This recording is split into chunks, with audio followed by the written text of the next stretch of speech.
Okay, Bob, let's get down to the nitty-gritty. Um, Define fluency for us. What is fluency? I mean, you ask people, well, is he fluent? Isn't she fluent? They can probably say yes or no, but they could probably never put their finger on what it really means. So please. Well, fluency has several different variables. The first one that we look at is articulation rate. And articulation rate is computed by dividing the number of syllables by the total time talking after deducting the amount of pausing. Okay, so basically, how many words you said in a given amount of time, Without essentially. counting. Without, Right. with course, pausing means that, that given amount of time, Right. the ratio will go up or down. Then we have two kinds of speech rates. The first rate is defined as the number of meaningful syllables within a narrative. And then this number is then divided by the number of seconds used to complete the task and then multiplied by 60. This is called fluency rate A. And then the second one is looking at in which all meaningless syllables, words and phrases that are repeated or reformulated or replaced are excluded. So then by dividing rate A from B, you can have a fluency differential. Then if that's a very high number, that person's very disfluent. If it's a very low number, it's very fluent. That's what you're talking about, speaking rate A. B or A or both? A and B. A and B. Either one, okay. Yeah. So Okay. you subtract B from A, and then you have the differential. Then we have the third variable, which is mean length runs, which is basically how long you can talk, the number of syllables that are uttered before you pause. And so with the previous study I did on TOEIC score people, so with 600 TOEIC, these people would talk 6 or 8 syllables and then they would pause. 6 or 8 syllables? Yeah, That sounds like 2 or 3 words. yeah. Oh, Well, like I said, it's 50% silence with these people. wow, So, okay.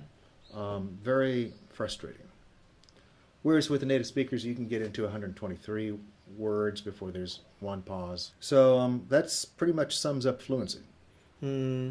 Pausing, we look at any pause that's lasting longer than 2 seconds. That's a pause. That's a pause. Because you later on talk about micropauses. Micropauses or anything less than 2 seconds. Okay. And that's also a form of disfluency, which takes us to the next topic of Which is disfluency. disfluency. Which- This is what's going to be interesting to me because I'd never heard of this concept before. So please. So this is, again, we look at 3 kinds of disfluency. The first is acoustic sound disfluency.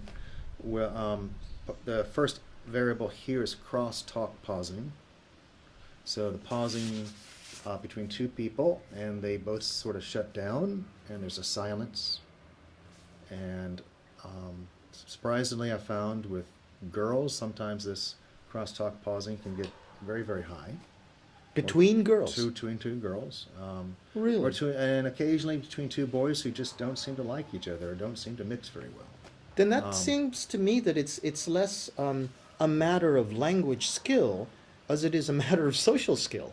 Well, fluency, I guess, at the end of the day, hinges on communicative competency. So being able to keep a conversation going, right? If you look at the big picture. So, Because looking at the big picture, most of what we spend our time on in the classroom, because we're dealing with kids that are looking at the number 600 at their TOEIC score as that great dream, you're spending most of your time just teaching basic language skills, much less communicative tactics or conversation strategies. But if that crosstalk pausing is as important as it seems to be, then that's something that's hardly addressed at all, it seems. strategic competency is almost never addressed. I mean, learning how to initiate a conversation, how to stand up and defend your opinion in a group setting, how to persuade someone, how to close a conversation effectively. So, this is part of the meta picture of fluency, but I think it's important skills and something that we should look at. To get back to acoustic disfluency, Yes, the please continue. other aspects include the amount of silence, percentage of silence, and mean length of pauses. So, in looking at your 5-second, 4-second, 10-second pauses that occur throughout your conversation, what is the overall average length? And I think it's about 3 seconds for TOEIC score people for 800 and 700. So, but the longer the pause, the more irritated people become, and the less you are liked. And that brings about separateness. You have research on that? Like the longer your pauses, the more irritable you are to people. Well, there's been research on grammatical errors and how irritating those have been. So I've done, as you know, we've done the PALMS survey, which is the profile of social moods, and I've looked at some of those surveys, and yeah, some students are quite irritated and having to talk to their gendered partner. Really? Yeah. Irritated. They were not happy. They were not happy. But that was because it was was not on every single variable, but there were certain variables that they did not enjoy. and that wasn't because of that was because of the fact a boy was talking to a girl, as opposed to a boy was talking to a girl who had grammar problems.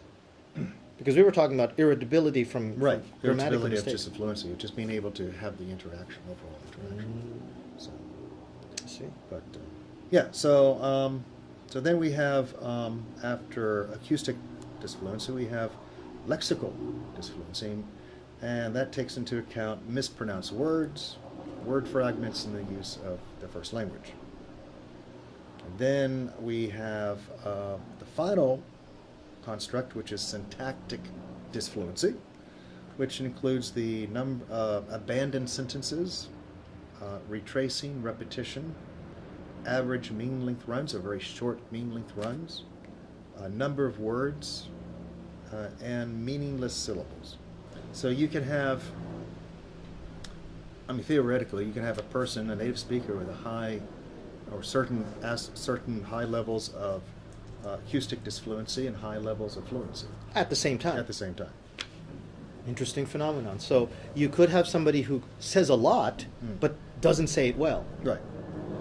And at the same time, you could have somebody who says it well, but says so little that it still represents a barrier to subconscious social acceptance. No, take any politician, you can have examples of high fluency and high disfluency. Right. They don't really say anything, but they say a Exactly, lot. Right. And at the same time, you've got people who have a good message to say, but because they don't say it well, they're not taken as seriously as Exactly. that blabbermouth politician. Hmm. Interesting. In the classroom, what of these issues, either within fluency or disfluency, are well addressed, and what are badly addressed, would you say? In terms of the classroom, I think people are looking mainly at production, so talk a little bit longer. Right, So, but the speaking rate, I don't think is really focused on so much. I would agree. And maybe pausing to a degree. Some teachers want to Right. teach non-pausing, Right. but the way that they teach it, I completely disagree with. They resort to memorization, or they resort to other tricks that are completely unnatural to true conversational skill. Yeah. Chief among them is memorization. Right. And when I see teachers bringing the students to yet again the climax of the whole class becoming a presentation or a speech, I just think again they've done so many presentations, they have done so many speeches. How can they learn any more from that? And how often do they do that in an unrehearsed conversation? They might, well, tell me all about your product. Okay, now you can go into your spiel mode. But in terms of like following up with after the spiel, these kids just don't have it because it's always been memorization. Another aspect also is mispronounced words. That's easy to focus on. But other than that, a lot of people just don't have the time Yeah. Takes a lot of time, and to really, really understand it is to videotape it, have the student just take the time to watch the videotape, and sometimes that doesn't actually help you. I mean, you and I, we looked at a lot of these videotapes, and we didn't really get a good idea about how much silence there was until we actually counted out. And, Right. we're shocked to see 14% silence. Mm-hmm. Crosstalk pausing that we looked at, that one. One conversation I saw 40% silence. Right, I couldn't believe that, and I Yeah. thought, and then I listened to it for a little bit. And you're right; they're not saying anything. right. And I have some ideas about how to deal with, or at least how to address it to make students conscious of it. A lot of students aren't even at all conscious of how much pausing they're doing because they think it's natural. So, well, I can't talk to him while I'm looking at my notes, can I? Well, that's exactly right. So maybe you should just put your notes down Right. and look at the other person's eyes. Mm.